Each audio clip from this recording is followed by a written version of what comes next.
உம்மத்து கியாமத்து நாளிலே ஒலுவுடைய அடையாளங்களின் காரணமாக உர்ரே முஹஜ்ஜலீன் என்பதாக அழைக்கப்படுவார்கள். உர்ரம் முஹஜ்ஜலீன் என்பதற்கு 5 இடங்களிலே வெள்ளை படர்ந்தவர்கள், வெண்மை படர்ந்தவர்கள். வெள்ளைன்னு சொன்னா அசிங்கமா இருக்காது, அது இந்த குஷ்டமுரோகம் மாதிரி அந்த வெள்ளை அல்ல. இதை பார்த்தாவே ஒரு அற்புதமான தன்மைகள், ஒரு கவர்ச்சிகரமான தன்மை இருக்கும். அது நூறானியத், ஒளிமயமான வெள்ளையல் என்று ஸல்லல்லாஹு அலைஹி வஸல்லம் சொல்லிவிட்டு இந்த உர்ரம் முஹஜ்ஜலீன்களாக அவர்கள் உர்ரம் முஹஜ்ஜலீன் என்பதாக அழைக்கப்படுவார்கள் என்பதாக சொல்லிவிட்டு ஸல்லல்லாஹு அலைஹி வஸல்லம் சொல்லுகின்றார்கள், ஃபமனிஸ்ததா மின்கும் அன் யுதீல உர்ரதஹு ஃபல்யஃபல். எவரேனும் ஒருவர், உங்களில் எவரேனும் ஒருவர் தன்னுடைய அந்த வெண்மை பகுதியை அதிகரிக்க வேண்டும் என்று விரும்பினால் அவர் அப்படியே செய்து கொள்ளட்டும் என்பதாக சொல்லுகின்றார்கள்.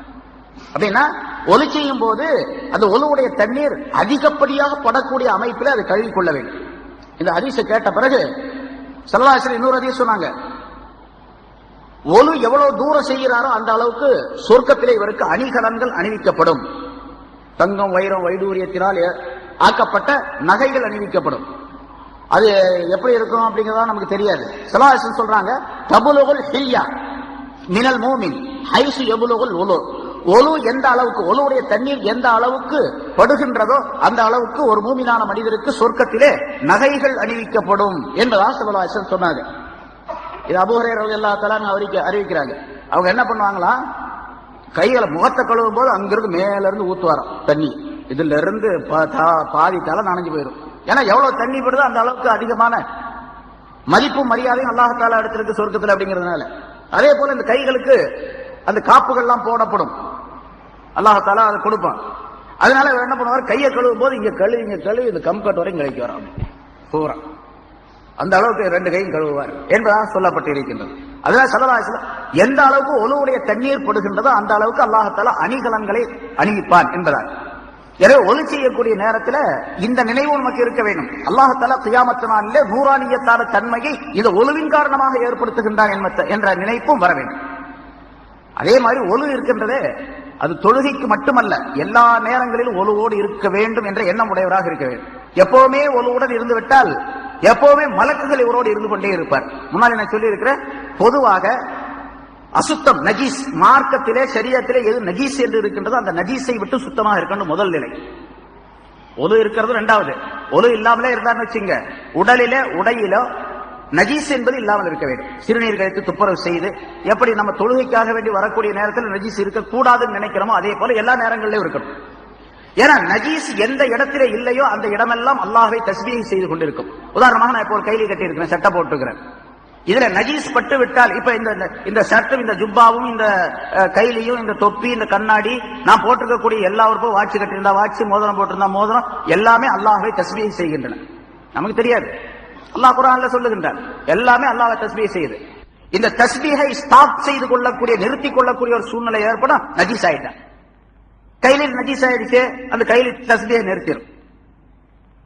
அதே மாதிரி ஸல்லல்லாஹு அலைஹி வஸல்லம் நிறைய ஹதீஸ்களை சொல்லுகின்றார்கள், ஆற்றிலே தண்ணீர் ஓடிக்கொண்டிருக்கும் காலமெல்லாம் அந்த தண்ணீர் அல்லாஹ்வை தஸ்பீஹ் செய்து கொண்டிருக்கும். தண்ணீர் ஓடுவது நின்று விட்டால் தஸ்பீஹை நிறுத்திவிடும். ஒரு மரத்திலே இலை பசுமையாக இருக்கக்கூடிய நேரத்தில் எல்லாம் தஸ்பீஹ் செய்து கொண்டிருக்கும். மரம் காய்ந்து விட்டால் தஸ்பீஹை நிறுத்திவிடும். ஒரு இடம் அந்த இடம் சுத்தமாக இருக்கும் காலமெல்லாம் தஸ்பீஹ் செய்து கொண்டிருக்கும். இந்த பாய் தஸ்பீஹ் செய்கின்றது, நமக்கு தெரியாது. இந்த ஃபேன் தஸ்பீஹ் செய்கின்றது. அது இருக்கும், சுத்தமாக இருக்கும் காலமெல்லாம் தஸ்பீஹ் செய்யும். அதுல நஜீஸ் பட்டு விட்டால் தஸ்பீஹை நிறுத்திக் கொள்ளும். இது சாதாரணமான சுத்தத்துக்கு. சரி, அந்த சுத்தத்தோட ஒலுவுடைய சுத்தமா இருந்துச்சுன்னு வச்சுங்க, விட்ட எவ்வளவு பெரிய மதிப்பு அது. ஒலு இருந்துச்சுன்னு சொன்னா இன்னும் அதிகமான மதிப்பு மரியாதையும் அல்லாஹ் தஆலா இடத்தில் ஏற்படும். அதனால ஸல்லல்லாஹு அலைஹி வஸல்லம் ஒரு ஹதீஸ்ல சொல்லுகின்றார்கள், தும் அலத் தஹாரா யுவஸ்ஸஅ அலைக ரிஸ்க். நீ தஹாரத் சுத்தத்தின் மீது நிரந்தரமாக சுத்தமாக இருப்பாயாக, நிரந்தரமாக சுத்தமாக இருப்பாயாக, உனக்கு ரிஸ்க் விசாலமாக்கப்படும், உன்னுடைய உணவு விசாலமாக்கப்படும். யாருக்காவது வறுமை இருக்கின்றது, உணவு கிடைக்கவில்லை, வேலை கிடைக்கவில்லை, காசு கிடைக்கவில்லை, வறுமையாக இருக்கின்றது என்று சொல்லக்கூடியவர்கள் ஒலு செய்து எப்பொழுதுமே சுத்தமாக இருந்து கொள்ளவும். அதன் காரணமாக அல்லாஹ் தஆலா உணவு விசாலத்தை ஏற்படுத்துவான். கொஞ்சம் காசு கிடைச்சாலும் அதிகமான பலன்களை அல்லாஹ் தஆலா ஏற்படுத்திடுவான், பரக்கத்தை தந்துடுவான் என்று சொல்லப்பட்டிருக்கின்றது. ஸல்லல்லாஹு அலைஹி வஸல்லம் குறிப்பிடுகின்றார்கள். அதே போன்று ஒலு செய்தார், ஒலு செய்த உடனேயே ஒரு 2 ரக்காத் தொழுது கொள்வது, இது ஒலுவுடைய நஃபில் தான். தொழுகலைன்னா ஒன்னும் குற்றம் இல்லை, தொழுதால் மிகப்பெரிய நன்மை. எவ்வளவு பெரிய நன்மை ஸல்லல்லாஹு அலைஹி வஸல்லம் அவர்கள் சொல்லுகின்றார்கள், மாமின் முஸ்லிமின் யதவல்லஹு வ யுஹ்சினு உலூஹு சும்ம யகூமு யுஸல்லி ரகஅத்தைன். எந்த ஒரு முஸ்லிமான மனிதனும் ஒலு செய்துவிட்டு அந்த ஒலுவை அழகான முறையிலே பரிபூர்ணமான ஒலு செய்து பிறகு எழுந்து நின்று ஒரு 2 ரக்காத் தொழுகின்றார். அந்த 2 ரக்காத்திலே தன்னுடைய கல்பின் மூலமாகவும் தன்னுடைய முகத்தின் மூலமாகவும் முன்னோக்கியவராக தொழுகின்றார். அதாவது கல்பையும் எப்படி அல்லாஹ்வின் பக்கம் முகத்தை திருப்பி வைத்திருக்கின்றாரோ கிபிலாவின் பக்கம் அல்லாஹ்வின் பக்கம், அதே போன்று கல்பையும் திருப்பி வைத்து கல்பில வேற எண்ணங்களோ ஊசாட்டங்களோ உலகத்தினுடைய எண்ணங்களோ இல்லாமல் கல்பையும் முகத்தையும் திருப்பி வைத்து 2 ரக்காத் தொழுவாரையானால் அல்லாஹ் தஆலா அவருக்கு சொர்க்கத்தை கட்டாயமாக்காமல் இருப்பதில்லை. சொர்க்கத்தை வாஜிபாக்கியே தீருவான், கட்டாயமாக அவருக்கு சொர்க்கம் கிடைக்கும். முதல்ல ஒலி செய்துட்டு ஷஹாதத் கலிமா சொல்லி அல்லாஹும்ம ஜஅல்னி மினத் தவ்வாபீன் என்று ஓதுனாவே சொர்க்கம் கிடைச்சிரும் அப்படிங்கிறாங்க. சொர்க்கத்துடைய வாசல்கள் எல்லாம் திறக்கப்படும். அதுக்கு பின்னால வந்து 2 ரக்காத் தொழுகிறாரு. இப்பவும் சொர்க்கம் வாஜிப் என்றதாக ஸல்லல்லாஹு அலைஹி வஸல்லம் சொல்லுகின்றார்.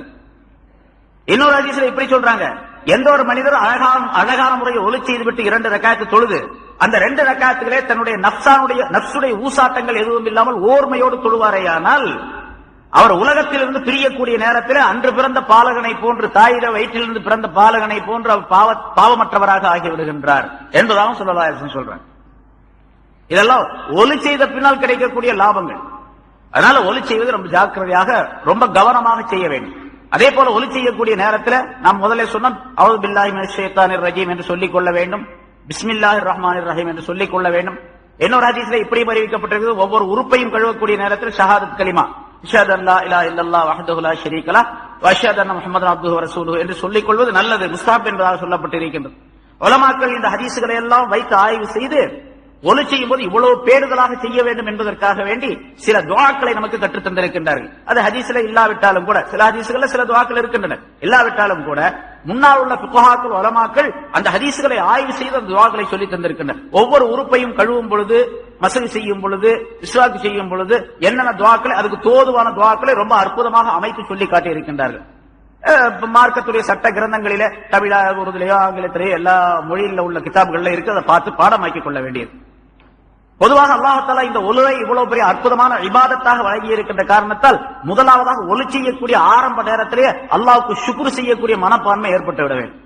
அதை எப்படி சொல்லுகின்றார், பிஸ்மில்லாஹிர் ரஹ்மானிர் ரஹீம் பிஸ்மில்லாஹில் அஸீம் வல்ஹம்துலில்லாஹி அலா தீனில் இஸ்லாம். இஸ்லாத்துடைய இந்த மார்க்கத்தின் மீது அல்லாஹ் தஆலா என்னை அமைத்து கொடுத்ததற்காக வேண்டி அல்லாஹ்வுக்கே எல்லா புகழும் என்று ஆரம்பமாக சொல்லிக்கொள்ள. இஸ்லாத்தில் இருக்கிறதுனால தான் இவ்வளவு பெரிய நன்மைகள் நம்ம தெரிஞ்சு கொள்ள முடியுது. உலகத்துல எந்த மதத்துல எந்த மார்க்கத்துல இருக்குது, எத்தனையோ மார்க்கங்களை பார்க்கிறோம், எத்தனையோ மதங்களை பார்க்கிறோம், எத்தனை வழிபாடுகளை பார்க்கிறோம். பூரா மனிதனுடைய சாதாரண மனிதன் அறிவுக்கு பொருந்தாத சில விஷயங்களை, பல விஷயங்களை செய்து கொண்டிருக்கின்றார். பொருந்தாதன் மட்டுமல்ல, அருவருப்பான பல விஷயங்களை செய்கின்றார்கள் வணக்கம் என்ற பெயரால். நமக்கு அல்லாஹ் தஆலா எவ்வளவு அற்புதமான அறிவுபூர்வமான மார்க்கத்தை தந்து அறிவுபூர்வமான சில இபாதத்துகளை தந்திருக்கின்றார். அதுக்காக அல்லாஹ் தஆலாவுக்கு எல்லா புகழும் என்பதாக சொல்லிக் கொள்ள வேண்டும். பல் விளக்குகின்றார், கைகளை கழுவும் போது இந்த பிஸ்மில்லாஹிர் ரஹ்மானிர் ரஹீம் பிஸ்மில்லாஹில் அஸீம் என்று ஓதிக்கொள்வது. பிறகு பல் துலக்கக்கூடிய நேரத்தில் அல்லாஹும்ம ஜஅல் தஸ்வீகி ஹாதா தம்ஹீஸன் லிதுனூபி வர்லாத்தல் லக சய்யிதி என்பதாக சொல்லக்கூடிய ஒரு ஒரு துஆ. யா அல்லாஹ், இந்த பல் துலக்குவதன் மூலமாக, இஸ்வாக்கின் மூலமாக என்னுடைய பாவங்களை நீ மன்னிப்பாயாக, என்னுடைய பற்களை எப்படி நீ வெண்மையாக்கி வைத்திருக்கின்றாயோ அதே போன்று கியாமத்தாக என்னுடைய முகத்தையும் வெண்மையாக்கி வைப்பாயாக என்று ஒரு அழகான துஆ. அதே போன்று வாய் கொப்பளிக்கக்கூடிய நேரத்தில் அல்லாஹும்ம அஇன்னி அலா திலாவத்தில் குர்ஆனி வ திக்ரிக வ ஷுக்ரிக, யா அல்லாஹ், உன்னை திக்ர் செய்வதற்கும் உன்னுடைய குர்ஆனை ஓதுவதற்கும் எனக்கு நீ உபகாரம் செய்வாயாக, உதவி செய்வாயாக என்ற துஆ. பிறகு நாசிக்கு தண்ணீர் செலுத்தக்கூடிய நேரத்தில் அல்லாஹும்ம அரிஹ்னி ராயிஹத்தல் ஜன்னதி வலா துர்ஹினி ராயிஹத்தன் நார், யா அல்லாஹ், சொர்க்கத்தினுடைய வாசனையை எனக்கு நீ நுகரச் செய்வாயாக, நரகத்தினுடைய வாசனையை எனக்கு நீ நுகரச் செய்து விடாதே என்று கேட்கக்கூடிய துஆ. முகத்தை கழுவக்கூடிய நேரத்தில் அல்லாஹும்ம பய்யில் வஜ்ஹி கமா பய்யல் தஸ்னானி, அல்லாஹும்ம பய்யில் வஜ்ஹி யௌம தபியல்லு வஜூஹு வ தஸ்வது வஜூஹ், சில முகங்கள் வெண்மையாக இருக்கும், சில முகங்கள் கருப்பாக இருக்கும் என்று கியாமத் நாளை பற்றி அல்லாஹ் தஆலா குர்ஆனிலே சொல்லுகின்றான். நீ சொல்லுகின்றாயே, அப்படிப்பட்ட அந்த நாளிலே என்னுடைய முகத்தை நீ வெள்ளையாக்கி வைப்பாயாக, வெண்மையாக்கி வைப்பாயாக என்று கேட்கக்கூடிய துஆ. கைகளை கழுவும்போது அல்லாஹும்ம ஆத்தினி கிதாபி பியமீனி வ ஹாசிப்னி ஹிசாபன் யஸீரா, யா அல்லாஹ், என்னுடைய அமால் நாமா என்ற பட்டோலையை என்னுடைய வலக்கரத்திலே கொடுத்து எனக்கு கேள்வி கணக்கு லேசாக்கி வைப்பாயாக. இடது கையை கழுவும்போது அல்லாஹும் லா துஅத்தினி கிதாபி பிஷிமாலி வராமின் வரா அல்லாஹரி, யா அல்லாஹ், என்னுடைய பட்டோலையை, என்னுடைய அமால் நாமாவை என்னுடைய இடக்கரத்திலே நீ கொடுத்து விடாதே, எனக்கு முதுகுக்கு பின்னாலும் கொடுக்காதே. சில பேருக்கு இடக்கரத்துல கொடுக்கப்படும், சில பேருக்கு முதுகுக்கு பின்னால் கொடுக்கப்படும் என்று அல்லாஹ் குர்ஆன்ல சொல்றான். அந்த மாதிரி கொடுத்துடாத. காலை கழுவும் பொழுது அல்லாஹும்ம சப்பித் கதமைய அலா ஸிராத், ஸிராத்துல் முஸ்தகீம் என்ற பாலத்தில் என்னுடைய கால்களை நீ உறுதிப்படுத்தி வைப்பாயாக, சருகி விடாமல் இருக்கா செய்வாயாக. இடது காலை கழுவும் அல்லாஹும்ம ஜஅல் தன்பி மஃபூரன் வஸஈ மஷ்கூரன் வதிஜாரத்தில் அன்த பூரா, யா அல்லாஹ் என்னுடைய பாவங்கள் மன்னிக்கப்பட்டதாகவும் என்னுடைய முயற்சி நன்றிக்குரியதாகவும் என்னுடைய வியாபாரம், நான் செய்யக்கூடிய உன்னோடு செய்யக்கூடிய இந்த வியாபாரம், இபாதத் என்ற இந்த வியாபாரம் அதிலே நஷ்டமில்லாததாகவும் ஆக்கி வைப்பாயாக என்று எல்லா உறுப்புகளுக்கும் தனித்தனி துஆக்களை இமாம்கள், உலமாக்கள், ஃபுகஹாக்கள் நமக்கு அமைத்து தந்திருக்கின்றார்கள். ஆக ஒலி செய்வது என்பது ஒரு தனி இபாதத் என்பது மட்டுமல்ல, ஒலி செய்து விட்டு திரும்புகின்ற நேரத்திலேயே இவருடைய பாவங்கள் எல்லாம் மன்னிக்கப்பட்டு விடுகின்றன. அப்படிப்பட்ட அற்புதமான இபாதத்தாக அது இருப்பதால் அல்லாஹ் தஆலா குர்ஆனின் மூலமாக அதனை அந்த பரலான காரியங்களை மட்டும் சொல்லி அதை செய்ய வேண்டும் என்பதாக குறிப்பிடுகின்றன. பொதுவாக சுத்தமாக இருப்பது என்பது இஸ்லாத்திலே மிக முக்கியமாக ஆக்கப்பட்டிருக்கின்றது. அது ஈமானுடைய பகுதி என்பதாக, அத்துஹூர் ஷத்ருல் ஈமான், ஈமானுடைய ஒரு பகுதி என்பதாக ரசூலுல்லாஹி ஸல்லல்லாஹு அலைஹி வஸல்லம் சொல்லுகின்றார்கள். எனவே சுத்தமாக எல்லா நேரங்களிலும் இருக்க வேண்டும். குறிப்பாக தொழுகையுடைய நேரத்திலே ஒலு செய்து கொள்வது என்பது சொல்லப்பட்ட முறைப்படிக்கு இருக்க வேண்டும். அதிலே சுன்னத்தான முறைகள் ரசூலுல்லாஹி ஸல்லல்லாஹு அலைஹி வஸல்லம் அவர்கள் செய்து காட்டியவை, ஒலு செய்து காட்டிவிட்டு ஹாதா உலூஇ வ உலூஉல் அன்பியாஇ மின் கப்லி வ உலூஉ அபி இப்ராஹிம் என்பதாக ஒரு ஹதீஸிலே ஸல்லல்லாஹு அலைஹி வஸல்லம் சொன்னார்கள். ஒரு தடவை சொன்னார்கள், ஒலு செய்து காட்டிவிட்டு இது என்னுடைய ஒலு மட்டுமல்ல, முன்னால் உள்ள எல்லா நபிமார்களுடைய ஒலுவும் இப்படித்தான், அதிலும் குறிப்பாக என்னுடைய தந்தை இப்ராஹிம் அலைஹிஸ்ஸலாம் அவர்களுடைய ஒலுவும் இப்படித்தான் என்பதாக சொன்னார்கள். ஏனென்றால் இந்த மார்க்கத்திற்கு ஆதார புருஷராக இருக்கக்கூடியவர்கள் நபி இப்ராஹிம் அலைஹிஸ்ஸலாம் அவர்கள். இது மில்லத்தை இப்ராஹிமுடைய மார்க்கம் என்பதாக நமக்கு குர்ஆனின் மூலமாக சொல்லப்பட்டிருக்கின்றது. எனவே அதை தனித்த ரசூலுல்லாஹி ஸல்லல்லாஹு அலைஹி வஸல்லம் சொல்லி காட்டுகின்றார்கள். இப்ராஹிம் அலைஹிஸ்ஸலாம் அவர்களை தொழுகை, ஒலு சம்பந்தப்பட்ட விஷயங்களிலே, இன்னும் மார்க்க சம்பந்தப்பட்ட பல்வேறு காரியங்களிலே அல்லாஹ் தஆலா புகழ்ந்து கூறுகின்றார். ஆகவே ஒலுவை பற்றி எல்லா நபிமார்களுடைய ஒலு என்று சொன்னதிலே எல்லா நபிமார்களும் சேர்ந்து விட்டார்கள். இருந்தாலும் இப்ராஹிம் அலைஹிஸ்ஸலாம் அவர்களை தனித்து சொல்லி காட்டி ஒரு மகத்துவத்தை தெரியப்படுத்துகின்றார்கள். அதே போன்று ஒலு செய்யக்கூடிய நேரத்தில் உறுப்புகளை எப்படியெல்லாம் கழுவ வேண்டும் என்று விளக்கப்பட்டது. அதிலே ஒன்று, சாதாரணமாக நாம் நினைக்கக்கூடிய சில விஷயங்கள் மனிதனுடைய வாழ்க்கையிலே மிகப்பெரிய பலன்களை தந்துவிடும். கைகளை கழுவும் பொழுது விரல்களை கோதி கழுவ வேண்டும் என்பதாக முன்னாலும் சென்ற வாரமும் சொன்னது.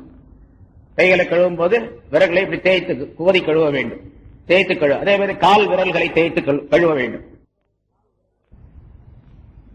கைகளை கோதி கழுவுவது என்பதிலே ஸல்லல்லாஹு அலைஹி வஸல்லம் அவர்கள் செய்து காட்டிய முறை இமாம்கள் நமக்கு வகுத்து தந்திருக்கின்றார்கள்.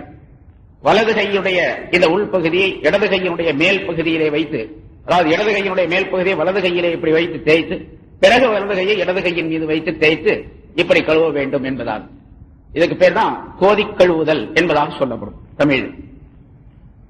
இப்படி கழுவுறதுனால என்ன கிடைக்கும்? உடலுக்கு நன்மைகள் வேற, அது பின்னால சொல்றோம். ரசூலுல்லாஹி ஸல்லல்லாஹு அலைஹி வஸல்லம் அவர்கள் சொல்லுகின்றார்கள், இதே மாதிரி கால் விரல்களை ஒவ்வொரு விரலாக, ரெண்டு விரலுக்கு இடையில ஒரு விரலை, கையுடைய ஒரு விரலை விட்டு, சரி அது எந்த விரலை விடுறது அப்படிங்கிறதையும் எழுதி வச்சிருக்கிறாங்க. வலது கையினுடைய சுண்டு விரலை கொண்டு அல்லது இடது கையினுடைய சுண்டு விரலை கொண்டு அந்த காலுடைய விரல்களுக்கு மத்தியிலே அதை தேய்த்து கழுவ வேண்டும், கோதி கழுவ வேண்டும் என்பதாக சொல்லப்பட்டிருக்கின்றது. ஸல்லல்லாஹு அலைஹி வஸல்லம் அவர்கள் சொல்லுகின்றார்கள், ஹல்லிலு பைனல் அஸாபி' லா துஹல்லிலுஹன் நார், விரல்களுக்கு மத்தியிலே நீங்கள் கோதி கழுவுங்கள், அந்த விரல்களுடைய இடுக்குகளில் சந்துகளிலே நரக நெருப்பு நுழையாது என்பதாக ஸல்லல்லாஹு அலைஹி வஸல்லம் சொன்னார்கள். நரக நெருப்பிலிருந்து பாதுகாப்பு பெறுவதற்கு பல உபாயங்கள் இருக்கின்றன. அதுல விரல்களை கோதி கழுவுவதன் காரணமாக நரக நெருப்பு அதனை தொடாது என்பதாகவும் ஸல்லல்லாஹு அலைஹி வஸல்லம் சொல்லுகின்றார். இது ரொம்ப பெரிய பலன். அதே போல இந்த தேய்த்து கழுவுதல் இருக்குது பாருங்க, அது இப்போ ஒலு சம்பந்தப்பட்ட, தொழுகை சம்பந்தப்பட்ட விஷயங்கள் மட்டுமல்ல, ஒலு சம்பந்தப்பட்டது, சிறுநீர் கழிப்பது, எப்படியெல்லாம் ரசூலுல்லாஹி ஸல்லல்லாஹு அலைஹி வஸல்லம் சொல்லி தந்திருக்கின்றார்களோ அதிலே மனிதனுக்கு மிகப்பெரிய சுகாதார முறைகள் அமைந்திருக்கின்றன. உடல் நலம் அமைந்திருக்கின்றது. உடல் நலமாகிவிட்டால் மனிதனுடைய உள்ளமும் நலமாக ஆகிவிடும். ஆகவே உடல் நலம் பேணப்படுவது ஒலுவின் மூலமாக மிக அதிகமாக இருக்கின்றது என்பதாக குறிப்பிடுகின்றார்கள். இந்த விரல்களை கோதி கழுவுவது, தேய்ப்பது, கை கால் விரல்களை தேய்ப்பது, முகத்தை கழுவும் போது தேய்த்துக் கொண்டு கழுவுவது, இதுவெல்லாம் மிகப்பெரிய சுகாதாரமாக ஆக்கப்பட்டு இருக்கின்றது. முகத்தை கழுவும் போது பிக்குடைய கிதாபுகளில் புகாக்கள் எழுதுவார்கள், கண்களை நன்றாக தேய்த்து கழுவுங்கள் என்பதால். முகத்தை கழுவும்போது சும்மா தண்ணியை ஊத்திக்க கூடாது, முகத்தை தேய்ச்சி கழுவணும். அப்படிங்கிறதுல கண்களையும் இப்படி தேய்த்து ஒரு விரலை வச்சு இப்படி 2 களிமா விரலை வச்சு 2 கண்களையும் தேய்த்து கழுவுங்கள். அப்படி கழுவக்கூடிய நேரத்தில் கண்ணுடைய அந்த கடைசி பகுதி இருக்கு பாருங்க, மூக்குல் ஆயின் என்பதாக சொல்லப்படும் அரபியில. கண்ணுடைய கடைசி பகுதி, இந்த பகுதியில நீங்க விரலை விட்டு நல்லா இப்படி தேய்ச்சி கழுவுங்க என்பதையும் பிக்குடைய கிதாபில் எழுதப்பட்டிருக்கின்றது. இப்படி தேய்த்து கழுவுவதனால கண் வலி எப்போதுமே வராது என்பதாக குறிப்பிடுகின்றார்கள். இப்ப மருத்துவர்கள் சொல்லக்கூடிய முறை, கண் வலி எப்பொழுதுமே வராது தேய்த்து கழுவுவதின் காரணமாக. என்ன சொல்ல போனால் கண் பார்வையும் நன்றாக இருக்கும், கண் பார்வையும் கூட கெட்டு போகாமல் நன்றாக இருக்கக்கூடிய ஒரு சூழ்நிலை இப்படி தேய்த்து கழுவுவதின் காரணமாக அமைகின்றது என்பதாக குறிப்பிடுகின்றார்கள். அதே போன்று கைகளை கழுவும் பொழுது, தலைக்கு மசாஜ் செய்யும் போது, இன்னும் குறிப்பாக கால்களை கழுவும் பொழுது, கால்களை கழுவும் போது, காது தலைக்கு மசாஜ் செய்து காதை கழுவும் போதும் கூட காது சம்பந்தப்பட்ட பல்வேறு முறைகள் சொல்லப்பட்டு இருக்கின்றன. இந்த காதல ஸல்லல்லாஹு அலைஹி வஸல்லம் அவர்கள் சொன்ன முறை முன்னால விளக்கப்பட்டது. நம்ம எப்படி ஒலிச்சீரங்கிற சாதாரணமாக நாம் செய்துட்டு போயிடுறோம். ஆனா அதுல பல நன்மைகள் மனிதனுடைய உடலுக்கு ஏற்படுகின்றன.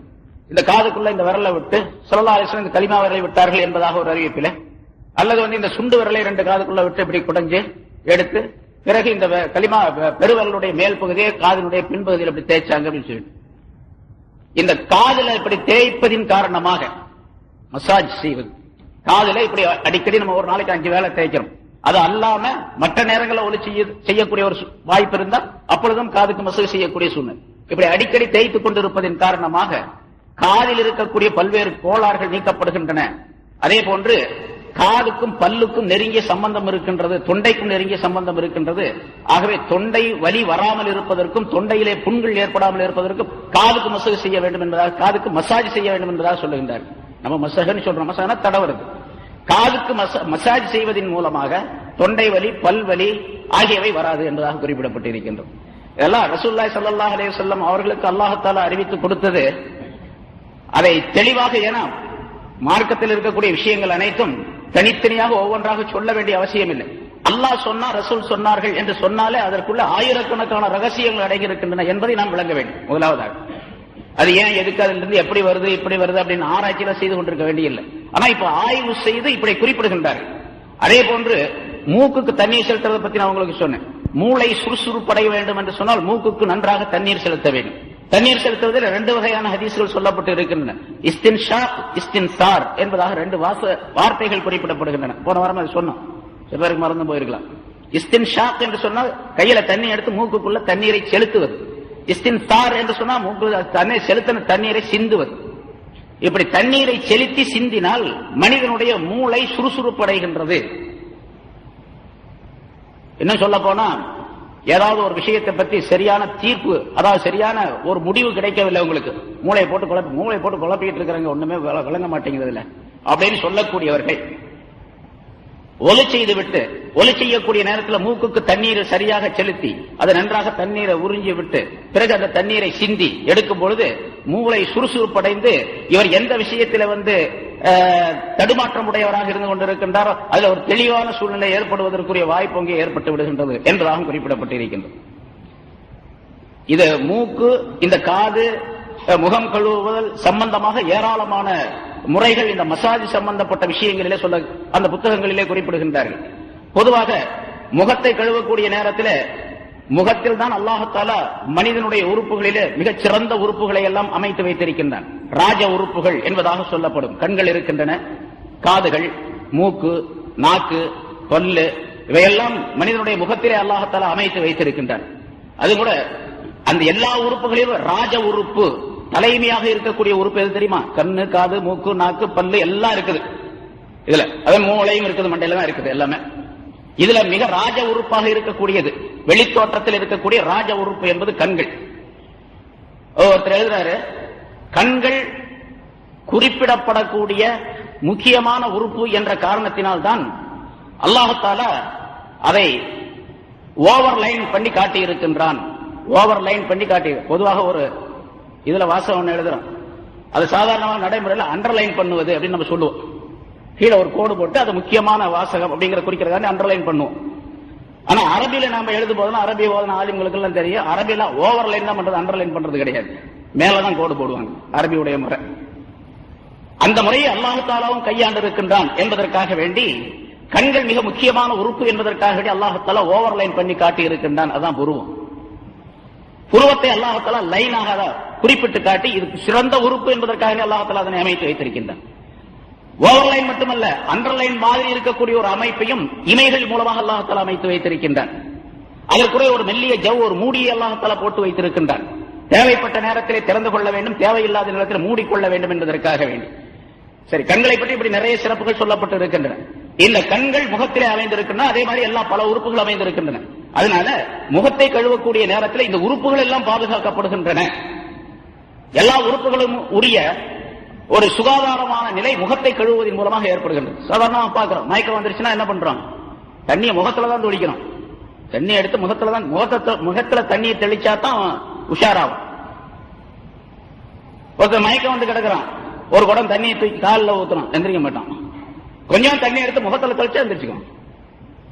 அப்ப முகத்துல தான் சுறுசுறுப்பு ஏற்படுவதற்குரிய அறிகுறிகளை அல்லாஹ் தஆலா வைத்திருக்கிறான். அந்த நரம்புகளை அல்லாஹ் தஆலா அங்கேதான் வைத்திருக்கின்றான். அதனாலதான் ஒலுவுடைய ஃபர்லுகளில் முதலாவதாக முகத்தை கழுவ வேண்டும் என்று அல்லாஹ் தஆலா ஃபக்ஸிலு வுஜூஹக்கும், உங்களுடைய முகங்களை கழுவிக் கொள்ளுங்கள் என்பதான். அதே போல கால் இருக்கின்றது, காலை கழுவது, இப்போ விரல்களை எல்லாம் கோதி கழுவ வேண்டும் அப்படின்னு சொன்னோம். அது சுன்னத்தான முறை என்று இருந்தாலும் கூட உடலுக்கு எவ்வளவு பெரிய லாபம் இருக்கின்றது அப்படின்னு சொன்னா, மனிதனுடைய உடலில் இருக்கக்கூடிய எல்லா நரம்பு மண்டலங்களும் சேர்ந்து காலுடைய பாதத்தில் தான் ஒன்றாக குவியக்கூடிய ஒரு சூழ்நிலையை அல்லாஹ் தஆலா அமைத்து வைத்திருக்கின்றான். கால் பாதத்துல தான் என்ன இருக்கு, எல்லாம் இருக்கு. ஒருத்தர் ஜன்னி வந்துருச்சுன்னு வச்சுங்க, உடனே படுக்க போட்டு தலையை தேய்க்கிறாங்க, அவனுக்கு காலை தான் தேய்ப்பாங்க, போட்டு காலை போட்டு தேய்ச்சி சூடாக்கின உடனே அவனுக்கு அந்த ஜன்னி குறைஞ்சு போயிடும். அதே மாதிரி தலையில வந்து உஷ்ணம் ஏறி போச்சு அப்படின்னு சொன்னா காலில் மருதாணி போடுறோம், மருதாணி காலில் தான் போடுறோம். காலில் அதை போடும் போது தலை வரைக்கும் உள்ள நரம்புகள் எல்லாம் வேலை செய்கின்றன. நரம்புகளுக்கு அந்த தன்மைகள், அந்த நலன்கள் ஏற்படுகின்றன. அதே போன்று உடல் தலையிலிருந்து கால் வரைக்கும் இருக்கக்கூடிய எல்லா நரம்பு மண்டலங்களுடைய ஒட்டுமொத்தமான ஒரு சேர்மானம் பாதத்திலே அமைந்திருக்கின்றது. அதனால காலை கழுவும் பொழுது தேய்த்து கழுவ வேண்டும் என்பது சுண்ணத்தாக இருந்தாலும் கூட எப்படி தேய்க்க வேண்டும் என்பதும் சொல்லப்பட்டிருக்கின்றது. குதிங்கால்களை நன்றாக இப்படி அழுத்தி காலை இப்படி வச்சு காலை தேய்ச்சி கழுவணும்.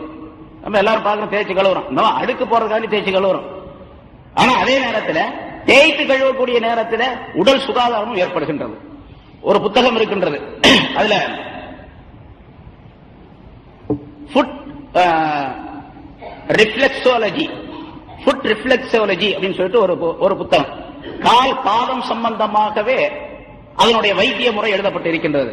அதுல ஒரு சில விஷயங்களை குறிப்பிடுகின்றார்கள். அதுல வலது காலுடைய குதிங்காலில் வலது பக்கத்தை, இப்ப இந்த குதிங்கால் இருக்குதுல்ல, குதிங்காலுடைய இது குதிங்கால்னு வச்சுங்க, இது இடது பக்கம், இது வலது பக்கம். காலினுடைய குதிங்கால் என்று இதை வைத்துக் கொண்டா இது வலது பக்கம், இது இடது பக்கம். வலது காலுடைய குதிங்காலின் வலது பக்கத்தை தரையிலே வைத்து நன்றாக தேய்ப்பதின் காரணமாக மனிதனுடைய முழங்கால்களுடைய வலி போக்கப்படுகின்றது. முழங்கால யாருக்காவது வலி இருந்துச்சு அப்படின்னு சொன்னா என்ன செய்யணுமா, வலது கால அப்படி தேய்த்து கழுவுவதன் காரணமாக முழங்கால் வலி நீக்கப்படுகின்றது. அதே போன்ற இடது பக்கம் தேய்ப்பதின் காரணமாக வலியினுடைய அந்த பின்பகுதியில், முழங்காலுடைய பின்பகுதியில் உள்ள வலி குறைக்கப்படுகின்றது. இதே மாதிரி ரெண்டு காலம் இந்த பக்கம் தேய்ச்சி கழுவுது. நமக்கு குதிங்கால் தேய்ச்சி தான் கழுவுறோம், ஆனா இதெல்லாம் நமக்கு தெரியாது. ரசூலுல்லாஹி ஸல்லல்லாஹு அலைஹி வஸல்லம் தேய்ச்சி காட்டி இருக்கிறாங்க. ஒது செய்யும்போது ஹாதா உலூஇ, இது என்னுடைய ஒது, நபிமாருடைய ஒது என்று சொல்லும்போது ஸல்லல்லாஹு அலைஹி வஸல்லம் இப்படி எல்லாம் செய்தாங்க என்பதாக அறிவிக்கப்படுகின்றது ஹதீஸ்களில். அது கால்கள் சம்பந்தமாக பல உபாயங்கள் எழுதப்பட்டு இருக்கின்றன, பல நன்மைகள் எழுதப்பட்டு இருக்கின்றன. இந்த காலை மட்டும் விரல்களை தேய்ப்பதின் காரணமாக, சுண்டு விரலை தேய்ப்பதின் காரணமாக சில நன்மைகள். இன்னொரு இதுல பார்த்தா இப்படி இருக்குது,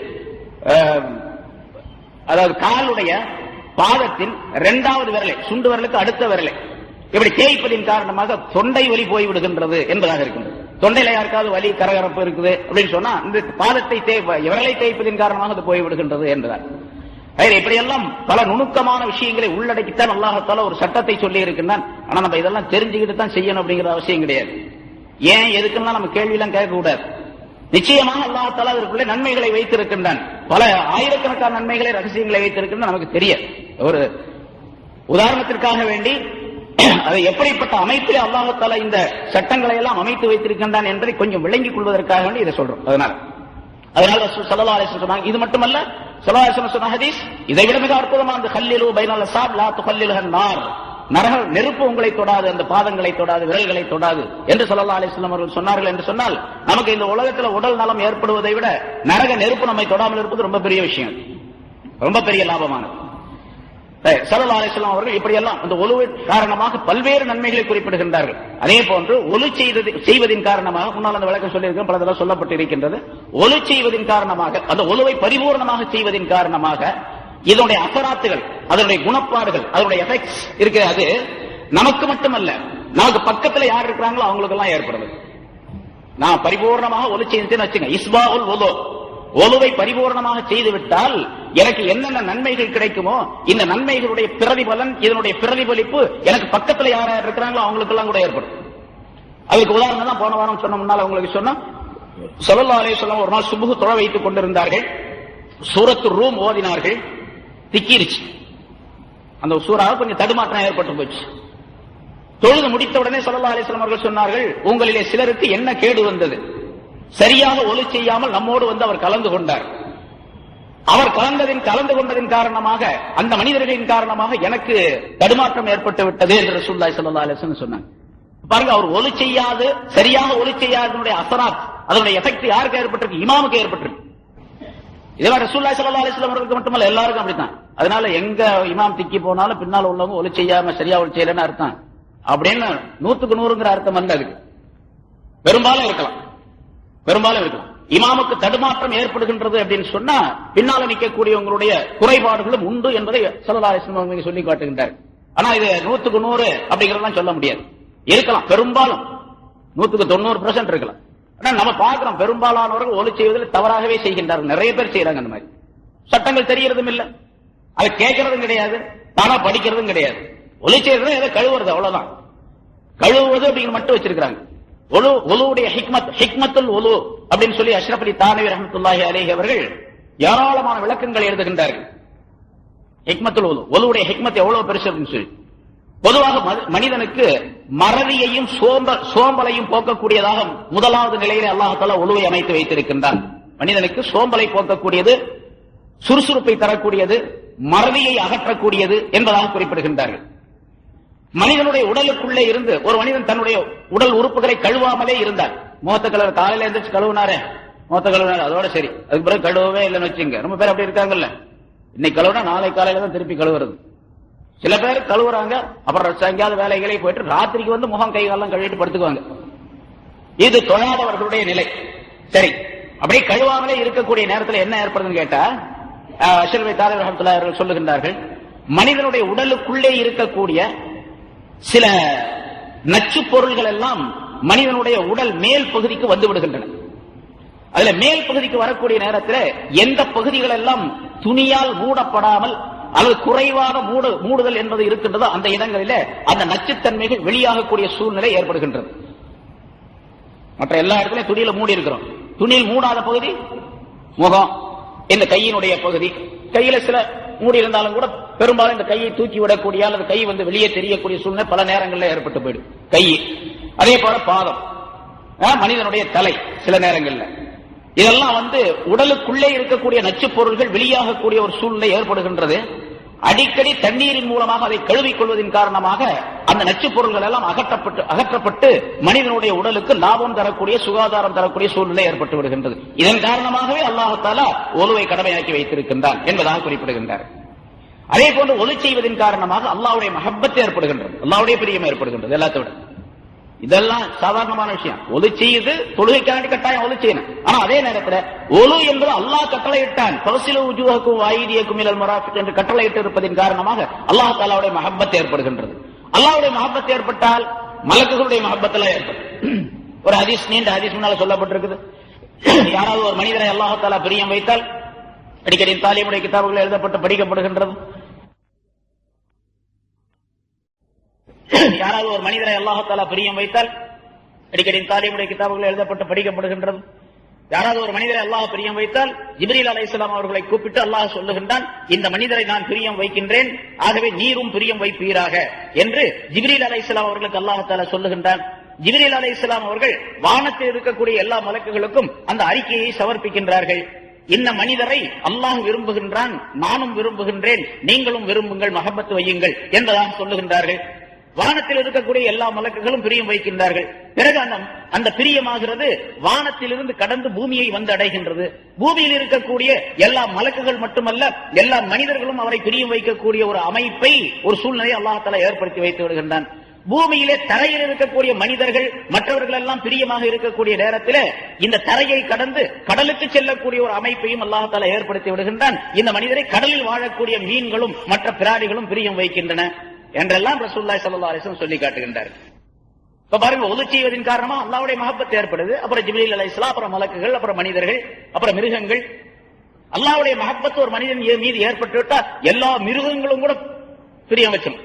எல்லா மிருகங்களும், சிங்கம், புலி, கரடி கூட இவர் மீது பிரியமாக இருக்கு. எத்தனையோ வரலாறுகள் நம்ம பார்க்கிறோம். சிங்கத்து மேல ஏறி வந்தாரு, புலி மேல ஏறி வந்தாரு, கரடியை பிடிச்சிட்டு வந்தாரு என்றெல்லாம் பெரியார்களுடைய சம்பவங்களிலே நாம் பார்க்கிறோம். அது காரணம் என்ன? அல்லாஹ்வுடைய மஹப்பத் அவர் மீது ஏற்பட்டு விட்டது என்பதாக பொருளாகும். சரி, அதே மாதிரி ஒளி நூறானியத்து ஏற்படுகின்றது.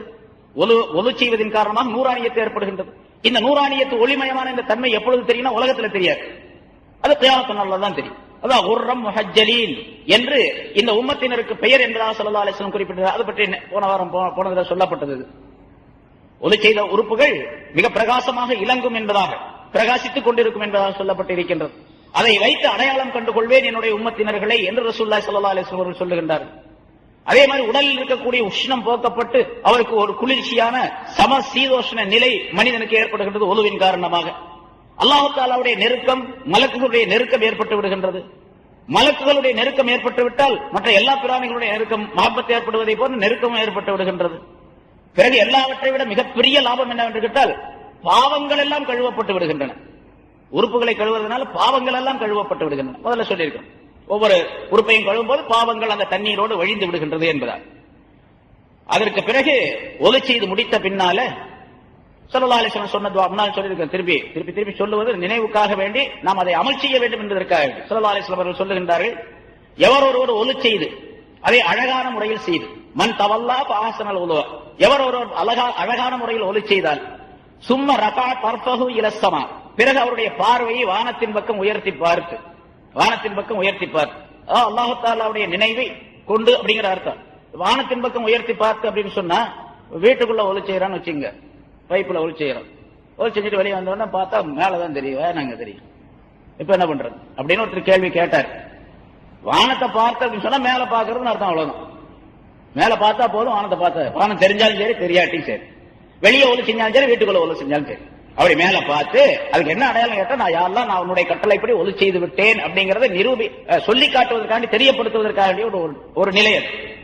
பிறகு அஷ்ஹது அல்லா இலாஹ இல்லல்லாஹ் வ அஷ்ஹது அன்ன வஹ்தஹு லா ஷரீக லஹு வ அஷ்ஹது அன்ன முஹம்மதர் ரசூலுல்லாஹ் என்ற கலிமாவை சொல்லிக் கொண்டு, அதற்கு பிறகு அல்லாஹும்ம ஜஅல்னி மினத் தவ்வாபீன் வ ஜஅல்னி மினல் முத்தத்ஹிரீன் வ ஜஅல்னி மின் இபாதிக்கஸ் ஸாலிஹீன் என்ற இந்த துஆவை ஓதிக்கொள்வாரேயானால் ஃபுத்திஹத் லஹு அப்வாபுல் ஜன்னத்தி ஸமானியா, அவருக்கு 8 சொர்க்கங்களுடைய வாசல்களும் திறக்கப்பட்டு விடுகின்றன. யதுகுலு மின் ஐயிஹா ஷா, அவர் எந்த வாசல் வழியாக வேண்டுமானாலும் விரும்பிய வாசல் வழியாக உள்ளே நுழைந்து கொள்ளலாம் என்று ஸல்லல்லாஹு அலைஹி வஸல்லம் சொல்லுகின்றார். 8 வாசல்களுடைய சொர்க்கத்தையும் திறந்து வைத்து, சொர்க்கத்திலே வாசல்களை திறந்து வைத்து இவருக்கு வரவேற்பு அளிக்கப்படுகின்றது. என்ன தொழுகவே இல்லைங்க, இவரு ஒலி செஞ்சு மட்டும் தான் வந்திருக்காரு. நீ தொழுது முடிச்சா எப்படி இருக்கும்? ஆனா இந்த முறையில இருக்கணும், இந்த பக்தியோட இருக்கணும், தக்வாவுடன் இருக்கணும், இந்த எண்ணத்துடன் இருக்கணும். அது வீண் விளையாட்டுக்காக சும்மா கைகால கழுவுறதுக்காண்டி அல்லாஹ் தஆலா ஒலி செய்ய சொல்லல அப்படிங்கறதும் இருக்கணும். வெறுமனே கால் கழுவு அழுக்க போக்குறதுக்காக வேண்டி மட்டுமல்ல, பரல மட்டும் அல்லாஹ் தஆலா சொன்னா அப்படின்னு சொன்னா அதை மட்டும் நினைக்க கூடாது. அதற்கு துணையாக இருக்கக்கூடிய சுன்னத்தான காரியங்கள், முஸ்தஹப்பான காரியங்கள் எது இருக்குதோ அதை பூரா செஞ்சாதான் அந்த ஒலு பரிபூர்ணமான ஒலுவாக, இஸ்பாகுல் ஒலு என்று ஸல்லல்லாஹு அலைஹி வஸல்லம் அவர்கள் சொல்லுகின்றார்கள். அல்லது அஹ்ஸனுல் ஒலு, அழகான ஒலுன்னு சொல்றாங்களே, பரிபூர்ணமான ஒலு என்பது ஒன்று, அழகான ஒலு என்பது ஒன்று. 2 வார்த்தையும் ஸல்லல்லாஹு அலைஹி வஸல்லம் ஹதீஸ்ல சொல்லிங்க. இந்த 2 நிலை ஏற்படுவதற்கு அந்த முறைப்படிக்கு செய்ய வேண்டும் என்பதை நாம் கவனத்தில் கொள்ள வேண்டும்.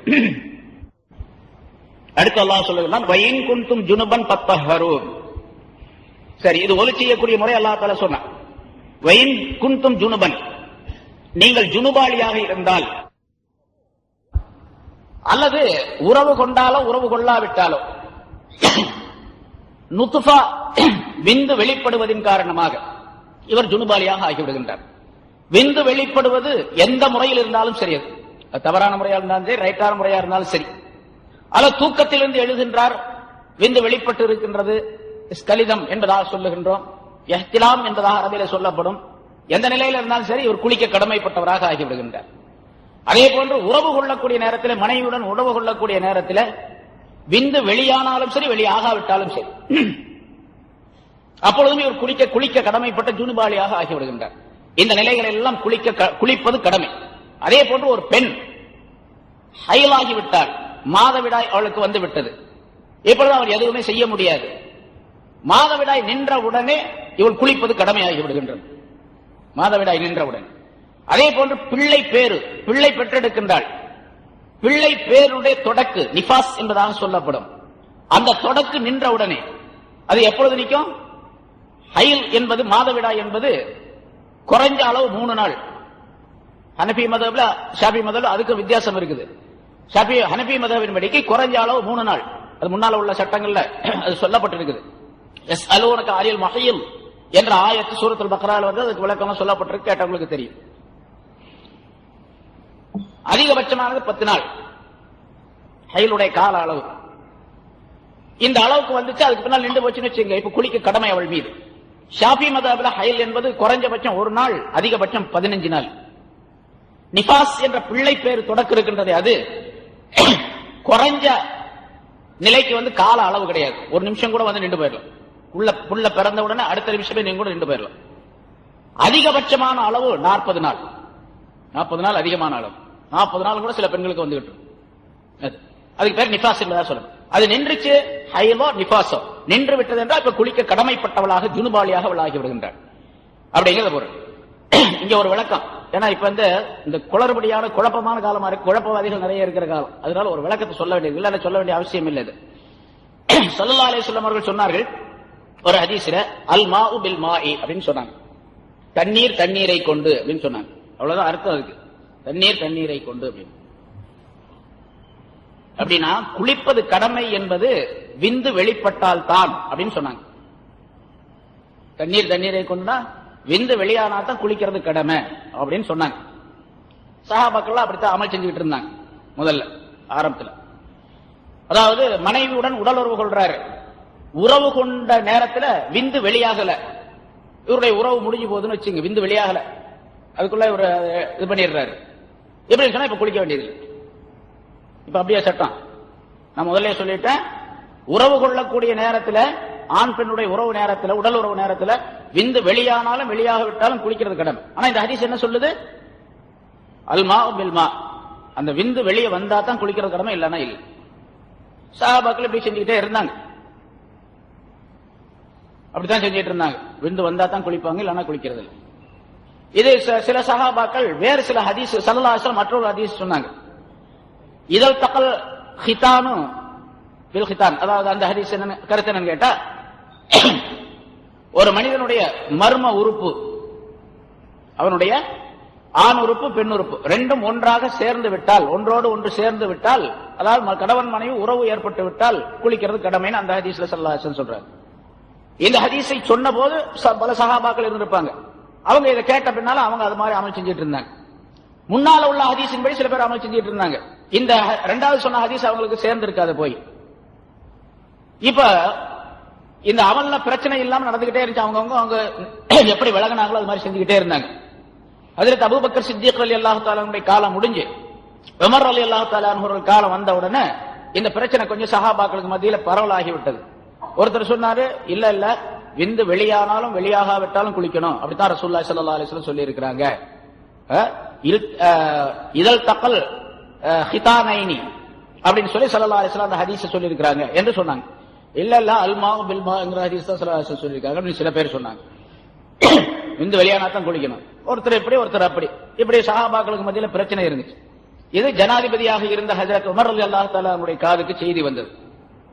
ரெண்டு ஹதீஸும் சஹாபாக்கள் சொன்ன இதை வச்சு அவங்க ரெண்டுமே சரிதானே அப்படின்னு ரெண்டு சொன்னாங்க அப்படின்றது. ஆனா கடைசியாக பின்னால சொன்ன ஹதீஸ் எது? ஸல்லல்லாஹு அலைஹி வஸல்லம் அவர்கள் எதை அமுல்படுத்தினார்கள், எதை செயல்படுத்தினார்கள் அப்படின்னு தெரிஞ்சுக்கிறதா தான் இப்ப என்ன பண்ணணும்னு கேட்டா, ஸல்லல்லாஹு அலைஹி வஸல்லத்துடைய மனைவிமார்கள் யாராவது ஒருத்தர் கூப்பிட்டு கேட்டா தான் இப்ப தெரியும் விளக்கம்.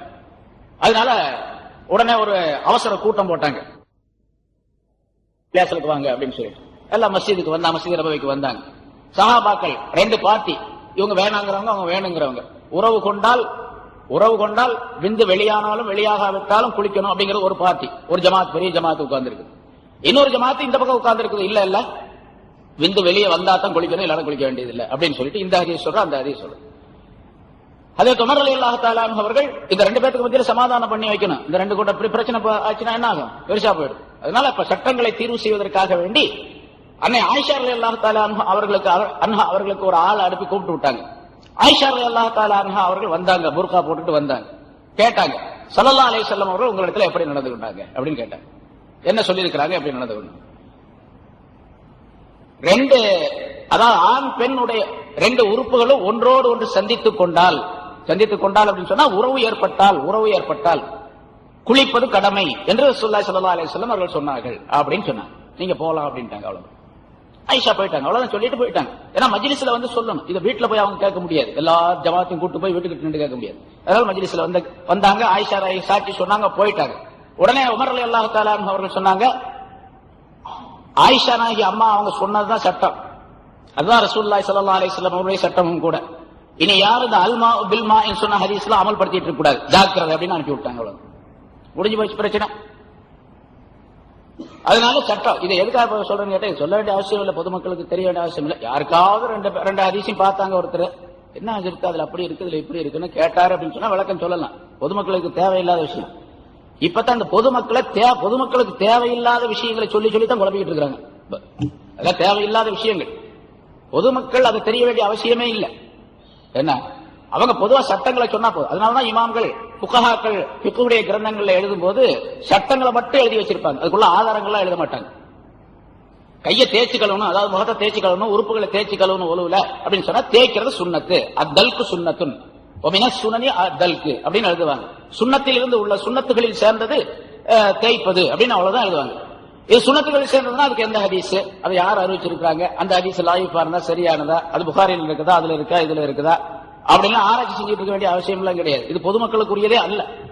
இப்ப இந்த மாதிரி விஷயங்கள்லாம் பொதுமக்களுக்கு மத்தியில கொண்டு வந்து இப்படி எல்லாம் இருக்குதா, இது வரைக்கும் ஆலிம்கள் சொல்லவே இல்லையே அப்படின்னு மற்றவங்க எல்லாம் சொல்லி போட்டு குழப்பி கடைசியில் என்ன ஆச்சா, பரலான விஷயங்கள்லாம் கூட முஸ்தஹப் மாதிரி ஆக்கி சுன்னத்தெல்லாம் இதெல்லாம் தேவையில்லை அப்படின்னு சொல்லி அது தொப்பி போட வேண்டியதில்லை, தலப்பா கட்ட வேண்டியதில்லை, தாடி வைக்க வேண்டியதில்லை அப்படின்லாம் சொல்லி பலவிதமான குழப்பங்களை செய்யக்கூடிய சூழ்நிலை கடைசியில் வந்துருக்கு. ஏன்னா சைத்தான் சும்மா இருக்க மாட்டான், இதுதான் வாய்ப்பு அவனுக்கு. அதனால இந்த குழப்பமான விஷயங்களை மக்களுக்கு மத்தியில பூத்தி விட்டு குழப்பங்கள் செய்யக்கூடிய நேரத்தில் பரலை அடிபட்டு போயிடும். கடைசியில் அப்படித்தான் செஞ்சுட்டு இருக்கிறாங்க. பரல் தொழுகிறது ஒழுங்கா தொழுகிறது இல்ல, பரல் மட்டும் தொழுதா போதும் சொல்றாங்க, ஆனா பரலும் ஒழுங்கா தொழுகிறது இல்ல. நான் அடிக்கடி சொல்றது பல தடவை சொல்லியிருக்கேன், தக்பீர் கட்டணும்னா பாருங்க இப்படி கட்டுறாங்க, தக்பீர் கட்டணும்னா இங்க சொறிவோம் கண்ணை நோட்டும். இப்ப கூட ஒருத்தர் சொல்ல கேட்டாரு, ஒருத்தர் தக்பீர் கட்டுறாருங்க, கண்ணை இப்படி தக்பீர் கட்டினோன்னு கண்ணை நோட்டி இப்படி இந்த கையில இந்த விரல்ல இப்படி கண்ணை நோட்டி இடையே பார்த்துட்டு ஓதிக்கிட்டே இருக்கிறார், இப்படியே உருட்டுறாரு, பார்த்துட்டு ஓதிக்கிட்டே இருக்காரு, அப்படி கட்டிக்கிறார். அப்புறம் இந்த கண்ணில் இருக்காரு, இப்படியே உருட்டுறாரு, அப்புறம் கட்டிக்கிறார் அப்படின்னு சொல்றாரு. சட்டம் என்ன, கையை கட்டின பின்னால 3 தடவை கையை எடுத்தா, அவசியமாக இருந்து 3 தடவை கையை எடுத்தா, அவசியம் இல்லாம ஒரு தடவை கையை எடுத்தாலும் தொழுகை முறிஞ்சு போயிடும். ரொம்ப அவசியப்பட்ட நேரம், கொசு கடிக்குது அப்படின்னு வச்சுங்க, கையை கட்டிட்டு இருக்காரு, கொசு கடிக்குது, ஒரு தடவை கையை எடுத்தாரு, அவ்வளவுதான். அடுத்த தடவை கடிச்சு லேசா சொல்லிட்டு வச்சிட வேண்டியதுதான். 3ஆவது தடவை கடிச்சிச்சு பேசாம இருக்க வேண்டியதுதான். கையை எடுத்தாரு, தொழுகை முடிஞ்சு போயிடும். அவசியப்பட்ட நேரத்தில் 3 தடவை கையை எடுத்தா தொழுகை முடிஞ்சு போயிடும். அவசியம் இல்லாம ஒரு தடவை கூட எடுக்கக்கூடாது, தேவையில்லை. அவசியமே இல்லை, ஒலிச்சு போட்டு அவசர அவசரமா ஓடியாடுறது, தலையிலே ஒண்ணும் இல்ல, மண்டையிலே ஒண்ணும் இல்ல, உள்ளேயும் இல்ல, வெளியும் இல்ல, ஒண்ணும் இல்ல, வந்து நின்றுகிறது.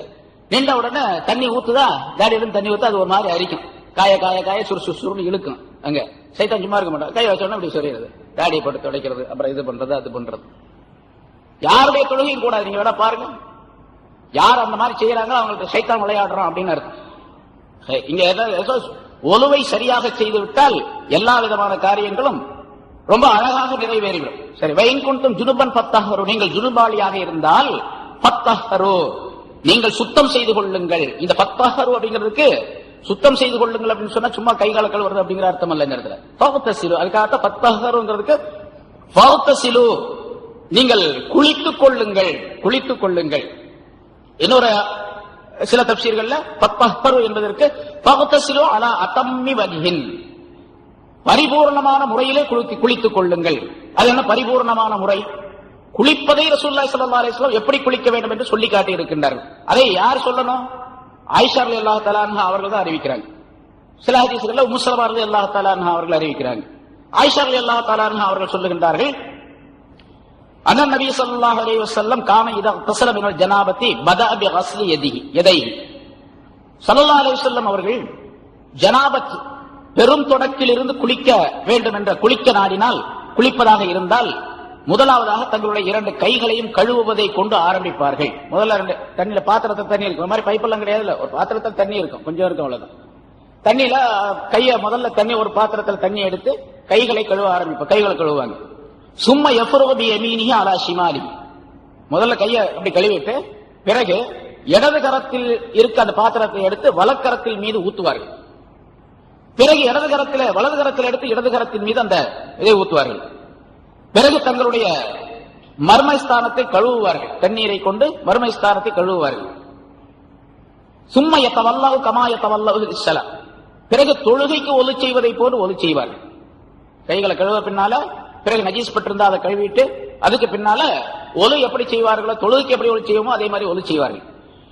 சும்மா யதுகுலு அஸாபிஅஹு ஃபில் மா, பிறகு தங்களுடைய கைகளை தண்ணீருக்குள்ளே விடுவார்கள். தண்ணீர் பாத்திரம்லாம் கிடையாது, பாத்திரம் முதல்ல கை கழுவும்போது பாத்திரத்தை சாட்சி கழுவுவாங்க. சின்ன பாத்திரம் இருந்துச்சுன்னு சொன்னா சின்ன பாத்திரத்தை எடுத்து கழுவுவாங்க. அப்படி இல்லைன்னு சொன்னா, பாத்திரம் இல்லைன்னு சொன்னா, அந்த தங்களுடைய கைகள்லாம் கழுவிட்டாங்க, பொருளெல்லாம் செஞ்சாச்சு, ஒரு பெரிய பாத்திரத்துல தண்ணி இருக்குது, அந்த தண்ணிக்குள்ள கையை விடுவாங்க. கையை விட்டு யுஹல்லிலு பிஹிமா உசூல ஷாரிஹி, கையை அப்படி பாத்திரத்துக்குள்ள அந்த விரல அப்படி நினைச்சு தங்களுடைய முடியினுடைய வேர் பகுதி அடிப்பகுதியில தண்ணீர் சேரக்கூடிய அளவுக்கு தண்ணி தொட்டு தொட்டு அப்படி தடவிக்குவாங்க. முதல்ல தலை பூராத்தையும் தடவிடுவாங்க.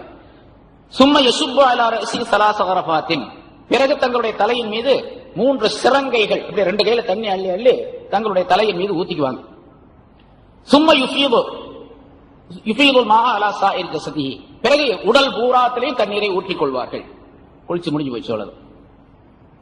அது என்ன எப்படி குளிக்கிறது, என்ன குளிப்பதெல்லாம் அப்படின்னு நம்ம சொல்லுவோம். அவ்வளவுதான் குளிக்கிறதுடைய பரலான அமைப்பு அளவு, அவ்வளவுதான். அதனாலதான் குளிக்கிறதுக்கு வேற ஹதீசுகள்ல முன்னாலும் பல தடவை சொல்லப்பட்டு இருக்கின்றது. ஒலு செய்வதற்கு ரசூலுல்லாஹி ஸல்லல்லாஹு அலைஹி வஸல்லம் அவர்கள் 1 முத்து தண்ணீரை பயன்படுத்தினார்கள்.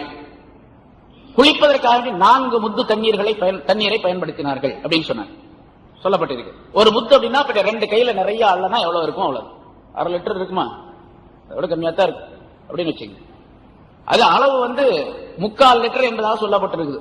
பெரிய கை, கொஞ்சம் ரொம்ப பெரிய கையும் அல்ல, ரொம்ப சின்ன கையும் அல்ல, நடுத்தரமான கையில அப்படி நிறைய அள்ளனா அது 3/4 லிட்டர் இருக்கும் என்பதாக ஒரு கணக்கிடப்பட்டு இருக்கின்றது. 3/4 படி அப்படின்னு சொல்லிட்டு, அல்லது 1 படி. அத இப்ப அந்த 1 முத்து அப்படிங்கிறது 4 முத்து சேர்ந்தது ஒரு மரக்கால் அப்படின்னு சொல்லிட்டு அளவு சொல்லப்பட்டிருக்கு. 4 முத்து சேர்ந்தது 1 மரக்கால். 1 மரக்கால் அப்படின்னு சொன்னா அந்த காலத்துல சின்ன படி இருந்துச்சு பாருங்க, அதுல 4 படி 1 மரக்கால்ங்கிறது. இந்த பட்டண படி நம்ம இங்க மெட்ராஸ் படின்னு சொல்லுவாங்க அந்த காலத்துல, அந்த படி 2 படி. அது சின்ன படி 4, இது பெருசு 2, பட்டணம் படிங்கிறது 2 படி அப்படின்னு சொன்னா 1 முத்து அவ்வளவு இருக்கும், 1 படி இருக்கணும். 4 முத்து 4 படி. சரி, அந்த அளவுக்கு வச்சுக்கோம். அப்படியே ஒலு செய்வதற்கு 1 படி தண்ணீரை உபயோகித்தார்கள், குளிப்பதற்கு 4 படி தண்ணீரை உபயோகித்தார்கள். 4 லிட்டர் தண்ணீர் இருந்துச்சுன்னு வச்சுக்க, லிட்டர் அல்ல படி, லிட்டரோட கம்மி. அதுல நம்ம குளிக்க முடியுமா? இப்ப ஒரு அஜத் இருந்தாங்க, என்னுடைய உஸ்தாது கூட, அவங்க பெரிய அஜத் தான். அவங்க ஒருத்தர் கேட்டார், ஒரு ஊருக்கு போயிருந்தாங்க, அப்ப கேட்டாங்க, என்ன அஜத்து இந்த மாதிரி 4 முத்துல 1 மரக்கா தண்ணியில குளிக்கலாம்னு சொல்றாங்களே, இது எப்படி அஜத்து, சாத்தியமே இல்லையே, நினைச்சே பார்க்க முடியல குளிக்கிறது. உடனே அஜத் என்ன பண்ணாங்க, அவர் பெரிய தாடி வச்சிருந்தாங்க, பெரிய தாடி இருக்கு அவங்களுக்கு. 1 மரக்கா தண்ணி கொண்டு வாங்க, 1 மரக்கா தண்ணி கொண்டு வந்து வச்சாங்க. சட்டையெல்லாம் காட்டினாங்க, மணியன் காட்டினாங்க, ஒரு சின்ன துண்டை கட்டிக்கிட்டாங்க, முழங்கால் மறையிற மாதிரி, அவுரத்து மறையிற மாதிரி சின்ன துண்டு கட்டிக்கிட்டு ஒரு பலகை கொண்டு வர சொல்லி அதுல உட்காந்து அந்த 1 மரக்கா தண்ணியில குளிச்சு காட்டினாங்க. 1 மரக்கா தண்ணியில குளிக்க என்ன, சோப்பெல்லாம் போட, சோப்பு போடுறதுக்கு யாருங்க சொன்னாங்க, குளிக்கிறதுக்கு தான் சொன்னாங்க. 1 மரக்கா தண்ணி, சோப்பு போடுறதுன்னு சொன்னா அது 50 மரக்கா தண்ணி வேணும், அது வேற விஷயம். சோப்பெல்லாம் போடுறதுல குளிக்கிறது தான் இங்க சொல்லப்பட்டது. ஜுனுபாலி சுத்தமாயிட்டார், ஜுனுபு நீங்கி போச்சு, பெருந்தொடக்கு நீங்கி போச்சு, குளிக்கிறாரு, ஒரு தொழுகலாம். இப்போ அவ்வளவுதான். குளிச்சு காட்டினாங்க. முடியுமா அப்படின்னா முடியும், தாராளம் முடியும். தண்ணீரே இல்லாத காலம் அது. தண்ணீர்னாவே பெரிய பெரிய செல்வம் தண்ணிங்கிறது. அதனால அந்த நேரத்தில் ஒரு மரக்கால் தண்ணியில குளிக்கிறது அப்படிங்கிறது பெரிய அதிசயமான விஷயம் அல்ல. சரி, இப்ப ஸல்லல்லாஹு அலைஹி வஸல்லம் அவர்கள் குளிக்கிறத முறையை சொல்லி ஹஜ்ரத் ஆயிஷா ரலியல்லாஹு தஆலா அன்ஹா அவர்கள் சொல்லி காட்டுகின்றார்கள். இதுல குளிப்புல ஹனஃபி மதுஹபின்படிக்கு ஃபர்லான காரியங்கள் 3. ஃபர்லான காரியம் மித்தனா சுன்னத்து. அதாவது தண்ணி முதல்ல கைகளை நல்லா கழுவிக்கிறது, அதுக்கு பின்னால நஜீஸ் பட்டிருந்தா நஜீஸை கழுவுறது, அதுக்கு பின்னால ஒலு செய்வது, தொழுகைக்கு ஒலு செய்வதை போன்று பரிபூர்ணமாக ஒலு செய்து கொள்வது, அதை ஒலு செய்வதில் தலைக்கு மசகு செய்வது உள்பட அதையும் செஞ்சுக்கணும். ஏன்னு கேட்டா அங்க ஃபுகஹாக்கள் அதே கருத்து வேறுபாடு இருக்குது, அதை ரொம்ப விரிவாகவே எழுதுகின்றார்கள். ஏன்னா ஒலி செய்யக்கூடிய நேரத்தில் தலைக்கு மசகு செய்யறாரு, தலைக்கு மசகு செய்யணும்னா காலக்கடையில் திரும்ப தலையில தண்ணியை ஊத்தணுமா இல்லையா, இல்லையா ஊத்தணுமா இல்லையா, அதான் ஷவர் பாத்தாருன்னா திறந்து விட்டு அப்படி நின்று வராக அது ஊத்திட்டே இருக்கு. சரி, பின்னாலதான் தண்ணி ஊத்த பாருமே, அதுக்கு வேற மசகு வேற செஞ்சுக்கிட்டு ஒரேடியா தண்ணியே ஊத்திக்கோமே அப்படின்னு ஊத்தக்கூடாதான். என்ன பண்ணும், ஒலு எப்படி செய்கின்றோமோ அதே போல செஞ்சுக்கணும். முதல்ல மசகும் செஞ்சுக்க வேண்டியது. மசகு செய்த பின்னால கால கழுவுறதா இல்லையா அப்படிங்கறது பிரச்சனை. அவர் நிக்கக்கூடிய இடம் ஃபிக்ஹுடைய கிதாபுல கால கடைசியில கழுவணும் அப்படின்னு வரும். கால கடைசியில கழுவணும் அப்படிங்கிறது இடத்தை பொறுத்தது. அதாவது அவர் நிக்கக்கூடிய இடம், இவர் குளிக்கக்கூடிய அந்த தண்ணீர் எல்லாம் ஒன்றாக அவருடைய காலுக்கு அடியிலேயே சேகரமாகி விடும் என்ற நிலையில் இருந்தால் அந்த இடம். சில இடம் அப்படி இருக்கு, மண்ணு கிண்ணமா இருக்கு, சேருமா இருக்கு, இவர் குளிக்கிற தண்ணியெல்லாம் அங்கதான் நிக்கும். இப்ப நம்ம பாத்ரூம்ல குளிக்கிறோம், இருக்குது, சிப்ஸ் போட்டிருக்கிறாங்க, இதை போட்டிருக்காங்க, அது பாட்டு தண்ணி ஓடி போயிடுது. அப்படி இருந்தா ஊத்தக்கூடிய தண்ணீர் எல்லாம் ஓடி போயிடும், காலுக்கடியில் தேங்கி நிக்காது என்று இருந்தா காலையும் கழுவிக்க வேண்டியது. ஒலு பரிபூர்ணமாக செய்து கொள்ள வேண்டும் முழுமையாக. இப்படி ஒலு செய்த பின்னால இப்ப இந்த ஒலுவுல ஒலு செய்யக்கூடிய நேரத்தில் பல் விளக்கிறது, வாய் கொப்பளிக்கிறது, நாசிக்கு தண்ணீர் செலுத்துறது. வாய் கொப்பளிப்பது, மூக்குக்கு தண்ணீர் செலுத்துறது 2 சுன்னத்தான முறை ஒலுவுல. குளிப்புல இந்த 2 ஃபர்ல். தண்ணீர் எந்தெந்த இடத்திலெல்லாம் லேசாக தண்ணீர் போய் சேர முடியுமோ அந்த இடங்களை எல்லாம் கழுவுவது ஃபர்ல் என்பது ஹனஃபி மذஹபினுடைய தீர்ப்பு. இமாம் முபானி ரஹ்மத்துல்லாஹி ஆய்வு. எந்தெந்த இடத்துல எல்லாம் தண்ணீர் லேசாக போய் சேர முடியுமோ அந்த இந்த இடங்களில் எல்லாம் தண்ணீரை கொண்டு கழுவுவது ஃபர்ல், கட்டாயம். அதனால இப்ப வாய்க்குள்ள தண்ணீரை செலுத்துவது, தண்ணி வாய்க்கு பிடிக்கிறது லேசான விஷயம் தான், ஒன்னும் பெரிய கஷ்டமான காரியம் இல்லை. வாய்க்குள்ள தண்ணி விட்டு கழுவுறது ஒரு கிடிக்கி வச்சு அதை நம்பி அதை போட்டு தண்ணி உள்ள ஊத்தி கழுவணும் தேவையில்லை. ஆண் திறந்தா தண்ணி ஊத்தி கழுவிக்க வேண்டியதுதான் வாய்க்கு பிடிக்கிறது. அதே போல நாசிக்கு தண்ணியை செலுத்துறது, மூக்கு துவாரங்கிறது முன்னால தெரியக்கூடியதுதான், அதனால தண்ணியை விட்டு கழுவுறது ஃபர்ல் என்பதாக சொல்லப்பட்டிருக்கிறது. சரி, கண்களை கழுவுவது, கண்ணு அப்படித்தானே இருக்குது, கண்ணுக்கு உள்பகுதி, மேல் பகுதி அல்ல, கல்லுக்கு உள்பகுதி. கண்ணுக்கு உள்ளே கழுவுவது என்பது அது கண் அப்படிங்கிறது ஒரு வகையில வெளித்தோற்றமானது, இன்னொரு வகையில உள்தோற்றமானது, உள்நிலை உடைய. கண்ணை மூடிக்கிட்டா அப்படின்னு சொன்னா கண்ணுடைய மேல் பகுதி கண்ணுடைய அந்த மூடிதான். கண்ணை திறந்தா அதனுடைய உள்பகுதி அது கண்ணு. ஆனா கண்ணை கழுவுறது, தண்ணியை ஊத்தி உள்ள கழுவுறது, வாய்க்கு பிடிக்கிற மாதிரி நாசிக்கு தண்ணி மாதிரி கண்ணுக்குள்ள தண்ணியை ஊத்தி இப்படி கழுவுறது அப்படிங்கிறது கொஞ்சம் சிரமமான காரியம். அதனால அதை கழுவுறது கட்டாயம் கிடையாது, அதான் பரல் கிடையாது. ஆனா கண்ணுக்குள்ளே தண்ணீர் சேரக்கூடிய அளவுக்கு முஸ்தஹப் என்பதாக சொல்லுவார். ஒலுவலி அப்படித்தான். ஒலுவலையும் கூட முகத்தை கழுவக்கூடிய நேரத்தில் கண்ணை மூடிக்க கூடாது ஒரே அடியா. தண்ணியில தூசி இருந்துச்சுன்னா அது வேற. சில நேரங்கள்ல சுத்தமான தண்ணி ஆனா தூசியா இருக்குது, இவர் கண்ணை திறந்து கழுவுனா எல்லா தூசி கண்ணுக்குள்ள போயிடும். அப்படி இருந்துச்சுன்னு சொன்னா கண்ணை திறக்க வேண்டியது இல்லை. மற்ற நேரங்கள்ல தண்ணீரை கையில் எடுத்தா ஒலி செய்யும் போது கண்ணை திறந்துகிட்டு தான் கழுவும், கண்ணுக்குள்ளேயும் தண்ணி படும், அதான் நல்லது. அது முஸ்தஹப் என்பதாக சொல்லப்பட்டிருக்கிறது. அதே போலதான் தொழுகையிலே அப்படித்தான். தொழுகையில கண்ணை திறந்து இருக்கணும். தக்பீர் கட்டிக்கிட்டால் கண்ணை மூடிக்கிட்டு நிக்க கூடாது, கண்ணை திறந்துகிட்டு தான் நிக்கணும். முன்னாடி சொல்லியிருக்கணும், கண்ணை திறந்து தான் நிக்கணும். கண்ணை திறந்துகிட்டு நேரம் அங்க பார்க்க கூடாது, அதுக்காகத்தான் சஜிதா செய்யக்கூடிய இடத்தை பார்க்கணும். திறந்துகிட்டு நிற்கும் போது, ருக்குவுல இருக்கும்போது பாதத்தை பார்க்கணும், சஜிதாவில் இருக்கும்போது கண்ணை திறந்துருக்கணும், மூக்க பார்க்கணும் அப்படின்லாம் சொல்லப்பட்டிருக்குது. ஒரு கிதாபுல சமீபத்தில் பார்த்தேன், ஒரு ஞானவான் எழுதுகின்றார், ஒரு பெரிய சூப்பி எழுதுகின்றார். தொழுகையை பற்றி உள்ள அந்த ரகசியங்கள்லாம் எழுதும்போது சொல்றாரு, சஜிதாவில் இருக்கும்போது நீ கண்ணை நன்றாக திறந்து கொள், உன்னுடைய கண்ணும் சஜிதா செய்கின்றது அப்படின்னு எழுதுறாரு. கண்ணும் சஜிதா செய்கின்றது, எவ்வளவு அற்புதமான விஷயம் பாருங்க, ரொம்ப அற்புதமானது. நான் சஜிதா செய்ய என்னுடைய நெற்றி, மூக்கு, கைகள், கால் மட்டுமல்ல, இந்த 7 உறுப்பு மட்டுமல்ல, உன்னுடைய கண்களும் சஜிதா செய்கின்றன, ஆக கண்ணை மூடிக்காதே அப்படிங்கிறார். திறந்துகிட்டு சஜிதா செய்ய. அதே மாதிரி ஒலு செய்யும் போது, சரி குளிக்கும் போது கண்ணுக்குள்ள கழுவணுங்கிறது கட்டாயம் கிடையாது, அல்ல சுண்ணத்து கிடையாது, முஸ்தாபான காரியம், அது வேற விஷயம். ஆக நான் வாய் கொப்பளிப்பதும் நாசிக்கு தண்ணீர் செலுத்துவதும் ஹனஃபி மதுஹபின்படிக்கு ஃபர்ல், ஷாஃபி மதுஹபின்படிக்கு சுன்னத். எப்படி ஒலுவுல சுன்னத்தோ அதே போல அதிலே சுன்னத் என்பதாக சொல்லப்பட்டிருக்கின்றது.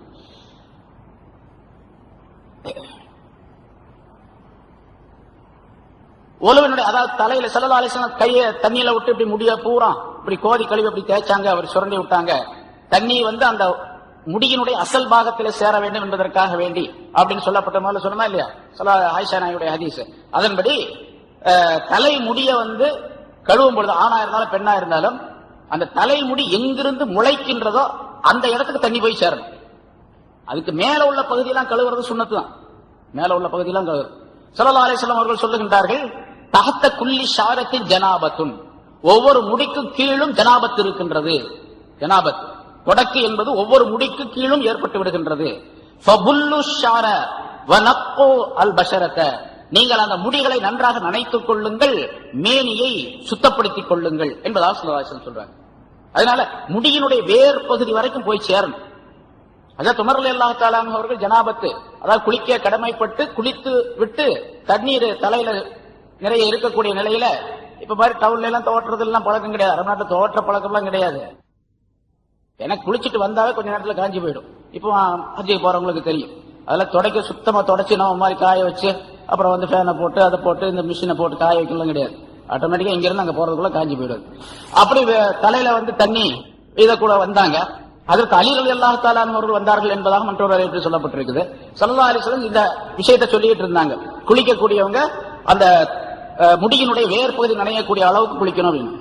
போனவர் அலி ரலியல்லாஹு தஆலா அவர்களோ அல்ல உமர் ரலியல்லாஹு தஆலா அவர்களோ தங்களுடைய தலை முடியெல்லாம் இப்படி பார்த்துக்கிட்டாங்க, இப்படி தேய்ச்சி பார்த்தாரா எல்லா இடத்துலயும் ஆயிருக்கா தண்ணி இல்லையா அப்படின்னு சொல்லிட்டு. நான் அதை சரிபார்த்து கொண்டேன் என்பதாக சொல்லுகின்றார். அப்படின்னா எல்லா பக்கம் தண்ணி எல்லா முடியிலும் நனைஞ்சிருக்கணும், முழுமையாக நனைஞ்சிருக்கணும். எப்படி வயின் குன்தும் ஜுனுபன் பத்தஹரு, நீங்கள் ஜுனுபாலியாக இருந்தால் பெருந்தொடக்குடையவர்களாக இருந்தால் குளித்துக் கொள்ளுங்கள் பரிபூர்ணமான முறையிலே என்பதாக குறிப்பிடுகின்றார். அல்லாஹ் தஆலா சொல்லிக்காரு.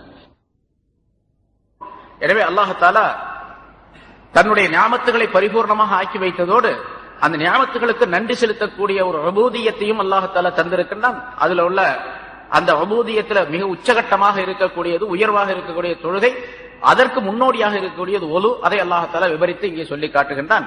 அதை பின்பற்றக்கூடியவர்களாக பேணக்கூடியவர்களாக இருக்க வேண்டும். அத்தகைய நல்ல தன்மைகளை நம் அனைவருக்கும் அல்லாஹ் தஆலா தந்தருள்வானாக. அல்ஹம்துலில்லாஹி ரப்பில் ஆலமீன். அல்லாஹும்ம ஸல்லி அலா சய்யிதினா முஹம்மதின் வ அலா ஆலி சய்யிதினா முஹம்மதின் வ பாரிக் வஸல்லிம் அலைஹி. ربنا آتنا في الدنيا حسنة وفي الآخرة حسنة وقنا عذاب النار. وصل وسلم على رسولك سيدنا محمد وآله وصحبه أجمعين والحمد لله رب العالمين. صلى الله على محمد صلى الله عليه وسلم. صلى الله على محمد صلى الله عليه وسلم. صلى الله على محمد يا رب صل عليه وسلم. السلام عليكم.